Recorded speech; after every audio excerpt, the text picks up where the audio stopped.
plasma stream consists of positively charged atoms of the arc gas has essentially equal number of electrons and neutrons or molecules. True. True. All right. The same ionization phenomenon occurs in welding arcs. Carbon arc lights, arc furnace, plasma exists during any arc occurrence. True. True. Okay, electrical arc occurrence, same thing. If you're dealing with TIG welding and so forth with argon gas after it's highly heated, it changes it to electrical conductor too as well.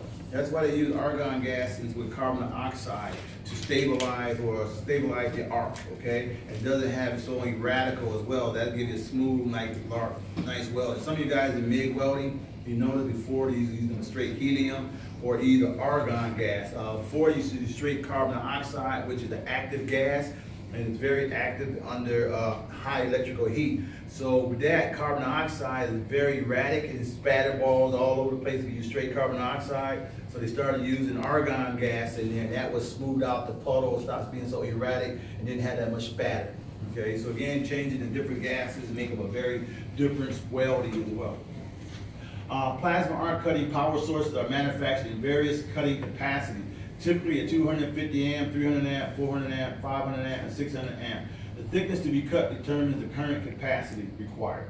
True. That is true, right? And even though we have a small one out there that's 875, but again, we know we got over close to 70, 80 some amps on that small one there, which is all in one console, okay? Because again, if we turn the current up, what it turns up to with 80 was the maximum that we turn up to, okay? Those are smaller machines, but they do have larger and bigger plasma machines dealing with the type of the steel equipment that you're working on, okay? Also, they rate it that way, so if they say you have a 200 to 250 amp machine, usually that's like a 2-inch thick material cutting, okay? So you kind of know, like we have 875 out there that cuts up to 7/8, okay? 875.875 is 7/8 of an inch as well. So again, that calculates and tell you how much you weld. So we do purchase a small plasma, something like a 40 or 80 plasma or 45 or 60 thermodyne or thermal cut. Again, remember you kind of like a 1/4 inch, a 3/8 plate and so forth, thin material, sheet metal, okay? Number 6, cutting gas selection depends on the material being cut and the surface quality required. True or false? Should be true, right? Because remember we talked about the various nitrogen and oxygen gas that you might use for stainless steel or aluminum, you have the various gases we talked about. So again, depending on the material that you're being cut, also the type of edge and what you're looking for, again, it's going to call for different gases, okay? Again, I think the gases we had, I got on that list that I covered last week we talked about before we went out. I showed a couple videos, one video that I showed the PowerPoint that I written, and it talks about the gases, okay? So again, cutting gas selection depends on, okay, said that one, okay. Most non-ferrous metals are cut by using nitrogen-hydrogen mixture or argon and hydrogen mixture. True. Okay. Number 8, it cuts carbon steel up to 10 times faster than oxy fuel mixture with equal quality and at lower cost. False.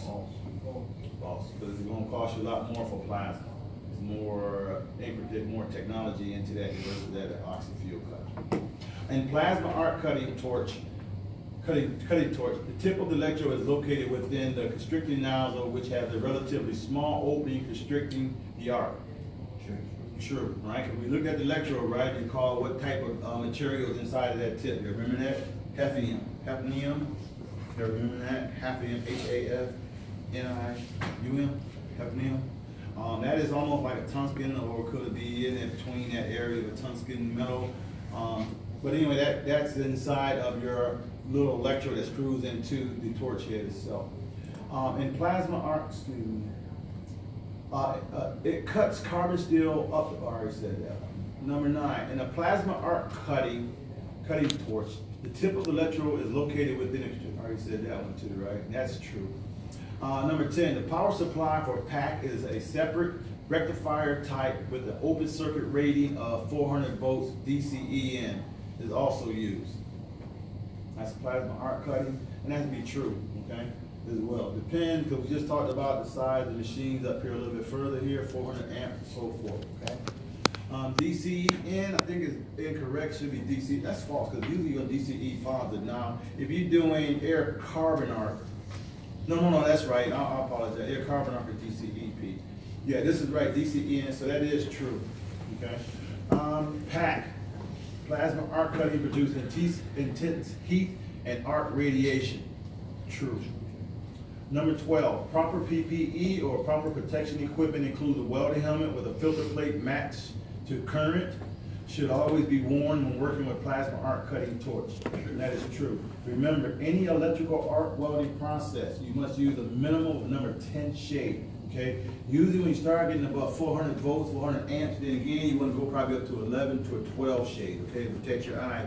Again, you get very, very bright arcs coming off. The higher the voltage, remember, that is what keeps maintain the arc. Now, arc voltage is where you get all that light, blue light is coming from, okay? So again, the intensity of arc voltage is more in MIG welding than it is in SMAW or TIG welding. Why? You're using constant voltage welding machine. In order for you to maintain that arc, your voltage had to constantly kick out and give you out a lot more light, okay? Did y'all know what the current temperature, I'm just talking now, but y'all know what the temperature is of electrical arc jumping from positive to negative in the wire when they complete that arc? About 3,000 degrees. Okay, just for arc to jump from one line to the other, we get up to 3,000 degrees. Did you know the static electricity is 1,000 degrees? Mm-hmm. You know, when somebody zap you and they rub their feet on the carpet and hit you, that's about 1,000 degrees. They said that it, I was looking, I think it was Mythbusters, a while ago, about a year ago. And that's why I started learning about the arc, electrical arc current and how much heat it generates. They say that a cell phone should use a cell phone right when you're pumping gas. Okay, they proved that is a lie or a myth. They also proved that a cigarette butt or lighting a cigarette in a gas tank will cause an explosion and fire. That is wrong. Static electricity, the only thing that started the fire while pumping gas. So a lot of times you can touch your car, get an arc off or a spark, and that initial light. What they did is they poured gasoline on a rope. Right, old hemp rope, poured gasoline on it, had a cigarette lit, threw it down there, and the cigarette went out from the gas, smothered the cigarette. The light he kept on clicking in with his phone, it didn't spark off, didn't cause it. Guy had static electricity, just blew up that quick from the heat. All right, but PAC guy produces intense heat and arc radiation. That is true. Number 12 should be true. Number 13, precise control of the plasma jet can be attained by controlling the variable current, voltage, type of gas, gas velocity, and gas flow, or cubic feet per hour. That is true. Okay, because when we work with it, we know that we have to set the gas and so forth. The book tell you, or it got information in there as well. For different thicknesses, you had to set the air pressure and so forth differently. Okay, I think I was reading somewhere on my thing on the chart that I sent you. It said something like setting it at 90 pounds of pressure, but I think we said that 80 should be about the closest standard you want, between 80 and 90. All right. Number 14, plasma is superheated gas capable of conducting electrical current. True. All right. 15, as the arc melts the base metal, the high velocity jet removes the molten metal through a form of a narrow kerf. True or false? True. Okay, remember what kerf is again, severing or removing the metal. All right, or cutting. That's what it's saying. Kerf is the opening or the width of your cut. Okay, dealing with different plasma machines and so forth, you got to realize there are different directions and so forth that you would turn your head or your direction while you're cutting. Reason being, if you ever look at a good piece of plasma or plasma that been cut, it's always a curve inside of your part. Either it's going to have a slight slouch in or out. So if you go clockwise on it, usually you're going to have the part in the inside. If you go counterclockwise, you're going to have the part to the outside. So that way your bevel or your curve won't cut into a slant of your part, okay? So that way, say you need a part exactly 2-inch diameter. If you go one direction on that little plug, it's going to cut, it's going to curve inside. Now your top part will be 2 inches and the inside might be 1 3/4 inches. Okay, that's how much of a curve, so it might cut about an 1/8 of an inch difference in there. So again, if you have to remember that, if you ever get to a plasma machine, you become an operator, or even when you're cutting, figure out which way the kerf is cutting on the material, piece of strap metal, before you cut your part, okay? And you might have to go clockwise or counterclockwise to get the correct part that you need. All right, so that was basically it for that one there too. Well, a really short question.